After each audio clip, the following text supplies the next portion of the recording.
Welcome बच्चों। हमारा जो चैप्टर चालू है सुपरपोजिशन ऑफ वेव्स, उसमें हम देख रहे हैं बेसिक कंसेप्ट। तो उसमें हमने देखा वेव्स क्या होती है।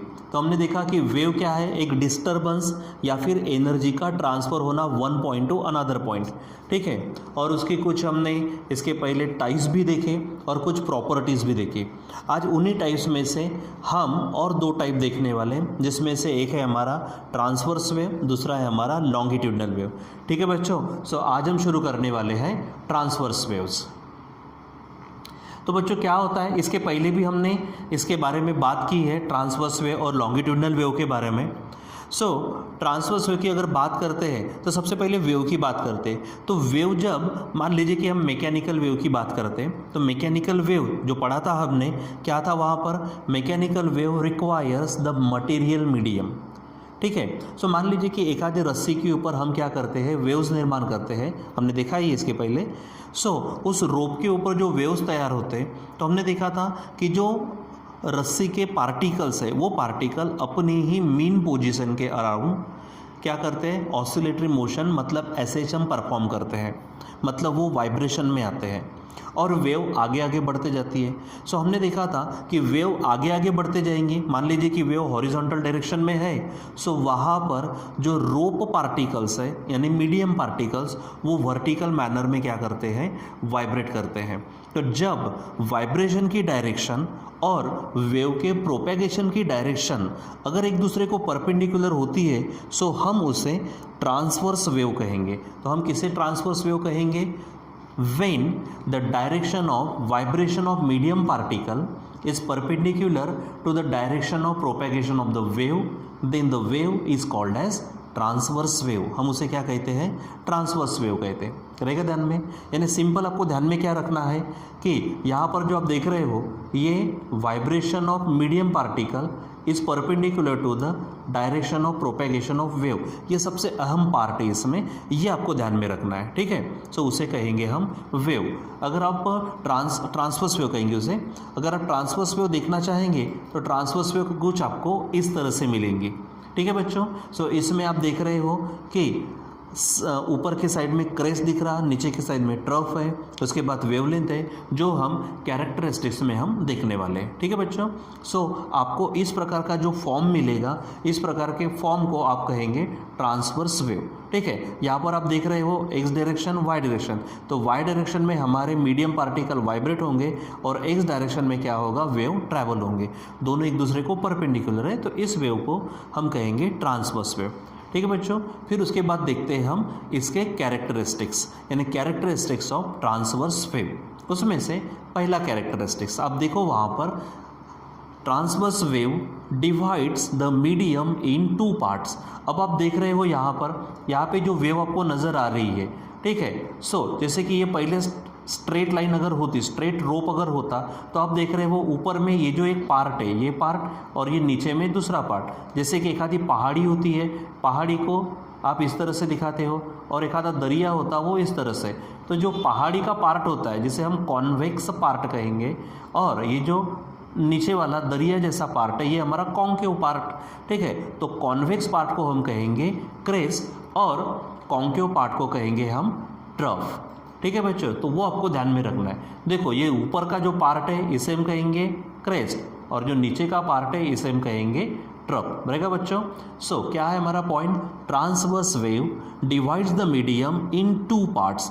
First one is convex part, that is called the crest, and second one is concave part, which is called as trough, रहेगा। तो चलो नेक्स्ट पॉइंट है हमारे पास, क्या है, single transverse wave consist of a crest and trough. आप यहाँ पे देखो, ये पूरी यहाँ से यहाँ तक एक वेव है, ये पॉइंट तक, ठीक है। तो आप इसमें देख रहे हैं, इसमें एक क्रेस्ट है और नेक्स्ट ट्रफ है, ये वाला नहीं, एकदम जस्ट ये क्रेस्ट है, इसके बाद ये ट्रफ, इससे बनेगी हमारी एक वेव। फिर दूसरा देखेंगे, यहाँ पे भी ये क्रेस्ट, उसके बाद ट्रफ, ये दूसरी वेव। तो एक single wave, single transverse wave consist of a crest and next trough. मतलब अगर कोई आपसे ये कहता है कि एक ट्रांसवर्स वेव है, भाई उसमें कितने क्रेस्ट और कितने ट्रफ आएंगे, तो सिंपल ध्यान में रखना, एक क्रेस्ट आएगा और उसके नेक्स्ट में एक ट्रफ आएगा, उससे हमारी एक सिंगल ट्रांसवर्स वेव बनेगी, रहेगा ध्यान में। चलो नेक्स्ट पॉइंट है हमारे पास, the distance between two successive crest और trough it is called as wavelength of the transverse wave. जैसे कि मैंने यहाँ पर दिखाया, देखो ये आपका क्रेस्ट है, ठीक है, और ये नेक्स्ट वेव का भी क्या दिख रहा है, यहाँ पे क्रेस्ट है, यानी ये जो दो क्रेस्ट नज़र आ रहे हैं, इन दोनों के बीच में जो डिस्टेंस होगा उसको हम कहेंगे वेवलेंथ, जिसे हम लैम्डा से बताते हैं, ठीक है बच्चों। या फिर आप देखो ये जो ट्रफ है, ये एक ट्रफ और ये दूसरा ट्रफ, इसके बीच में भी आप जो डिस्टेंस लेते तो उस डिस्टेंस को भी हम क्या कहते हैं, वेवलेंथ कहते हैं। तो सिंपल क्या ध्यान में रखना है, the distance between two successive crest और trough it is called as wavelength of the transverse wave, रहेगा बच्चों ध्यान में, और उसको हम लैम्डा से बताते हैं, ठीक है। चलो नेक्स्ट पॉइंट है, during the propagation of the transverse wave all the medium particles vibrate with the same period and amplitude. वैसे हमने SHM जब देखा था तो वहाँ पे एम्पलीट्यूड देखा था। एम्पलीट्यूड क्या होता है कि जब कोई पार्टिकल SHM परफॉर्म करता है, ऑसिलेटरी मोशन परफॉर्म करता है, सो उसका मीन पोजीशन से जो एक्सट्रीम पोजीशन तक जो डिस्टेंस होता है उसको हम कहते हैं एम्पलीट्यूड। जैसे देखो यहाँ पर ये एरो दिख रहा, ये हॉरिजॉन्टल यानी मीन पोजीशन, ये उसका हाईएस्ट पॉइंट है, तो ये जो होगा डिस्टेंस इसको हम कहेंगे एम्पलीट्यूड। तो ध्यान में क्या रखना है कि during the propagation of the transverse wave all the medium particle vibrate with the same period and amplitude. देखो यहाँ पे जो पार्टिकल है, यहाँ पे ये एम्पलीट्यूड देखो, यहाँ पर ये एम्पलीट्यूड, या फिर नीचे में ट्रप की तरफ जाते हुए, या फिर ये ट्रप की तरफ जाते हुए, ये सभी के सभी आपको क्या नजर आएंगे, सेम एम्पलीट्यूड, और उनका पीरियड भी सेम रहता। पीरियड सेम होने का मतलब क्या, पीरियड हमने देखा था अलग अलग इसमें, जैसे period of revolution, period of oscillation, ठीक है। तो उसी प्रकार यहाँ पे पीरियड ऑफ वेव, जैसे यहाँ से निकलकर एक वेव कंप्लीट करने को, फिर ये दूसरी वेव कंप्लीट करने को, इस तरह से वेव्स कंप्लीट करने को जो टाइम पीरियड लगेगा तो हर बार सेम लगेगा, मतलब उसका पीरियड और एम्पलीट्यूड दोनों भी सेम रहेंगे, ठीक है बच्चों।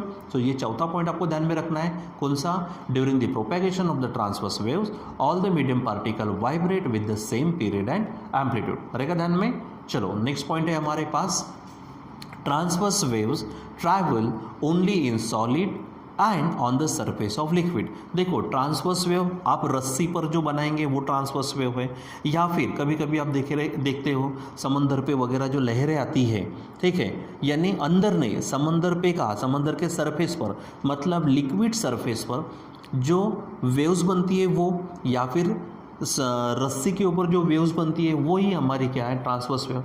मतलब ट्रांसवर्स वेव ओनली सॉलिड्स में से जाती है और आपको दिखती है वो सरफेस ऑफ द लिक्विड। जैसे आपने फन एंड फूड में गए होंगे, वहाँ पे जो वेव पूल है तो वहाँ पर आपने जो वेव्स दिखी होंगे तो वो लिक्विड के सरफेस के ऊपर ही आती है, ठीक है। तो ध्यान में रखना ये point, transverse wave travels only in solids and on the surface of the liquid. चलो नेक्स्ट पॉइंट पढ़ते हैं हम, हमारे पास है दीज वेव्स यानी transverse wave can be polarised. देखो ट्रांसवर्स वेव का ही सिर्फ और सिर्फ पोलराइजेशन ट्रांसवर्स वेव ही बताती है, लॉन्गिट्यूडनल वेव पोलराइजेशन बताती नहीं। अब ये पोलराइजेशन क्या होता है ये कंसेप्ट हम बाद में देखने वाले, बस इतना ध्यान में रखो कि जैसे कोई भी वेव है तो वेव को एक सेम प्लेन में रेस्ट्रिक्टेड करने का जो फेनोमेना होता है वो होता है पोलराइजेशन का। अब थोड़ा यहाँ पे ये पॉइंट एकदम क्लियर नहीं होगा, बस आपको ध्यान में इतना रखना है कि only transverse waves can be polarised, ठीक है, लॉन्गिट्यूडनल वेव पोलराइजेशन दिखाती नहीं है, ये ध्यान में रखना है, ठीक है। नेक्स्ट पॉइंट है हमारे पास, during the propagation of the transverse wave the pressure and the density of the medium do not change.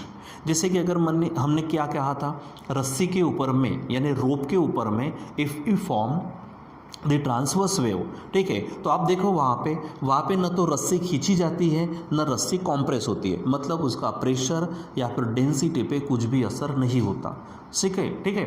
So simple ध्यान में रखना है, during the propagation of the transverse waves the pressure and the density of the medium do not change. ये longitudinal wave में होता है, वहाँ पे प्रेशर कम ज़्यादा होता है, वहाँ पे डेंसिटी कम ज़्यादा होती है, लेकिन ट्रांसवर्स वेव में ऐसा कुछ भी नहीं होता है, ठीक है बच्चों।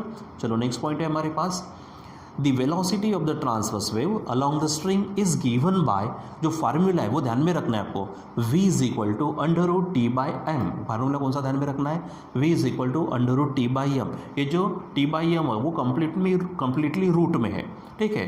वेयर, आप यहाँ पे टी क्या है, तो जो रोप हमने लिया था, जो स्ट्रिंग लिया था, उसमें जो टेंशन होता है वो हमारा टी है, यानी where T is the tension in the string या फिर टेंशन इन द रोप आप बोल सकते हो। और जो वहाँ पे आपको स्मॉल एम नज़र आ रहा है वो स्मॉल एम वो है लीनियर डेंसिटी, वो क्या है हमारी लीनियर डेंसिटी, या फिर आप सिंपल बोल सकते हैं आप mass per unit length of the rope या फिर स्ट्रिंग, ठीक है। तो small M is equal to क्या है, mass per unit length of the string, यानी कैपिटल एम बाई एल।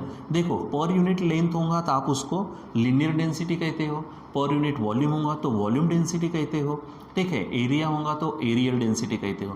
तो यहाँ पर क्या है, मास पर यूनिट लेंथ है, तो आप इसे ध्यान में रखेंगे कि ये हमारी क्या है, लीनियर डेंसिटी, ठीक है। So small M is the mass per unit length of the string, ठीक है। तो बच्चों यहाँ पर हमारे पास है ट्रांसवर्स वेव और उसके कुछ कैरेक्टरिस्टिक्स हमने आज पढ़े हैं। सो ये कैरेक्टरिस्टिक्स और ट्रांसवर्स वेव के जो डेफिनेशन है वो आपको ध्यान में रखना है, और उसका जो फॉर्मेशन होता है, जो डायग्राम वाइज मैंने आपको यहाँ पे बताया है, वो आपको थोड़ा ध्यान में रखना है, ठीक है। क्रेस्ट क्या होती है, ड्रॉप क्या होती है, एम्पलीट्यूड क्या होता है, वेवलेंथ क्या होती है, और ये छोटी मोटी चीज़ें और भी हम लिखने भी आगे देखने भी वाले हैं, वो आपको ध्यान में रखना है, ठीक है बच्चों। सो चलो आज के लिए इतना ही, बाकी काम कंटिन्यू करते हैं नेक्स्ट टाइम में।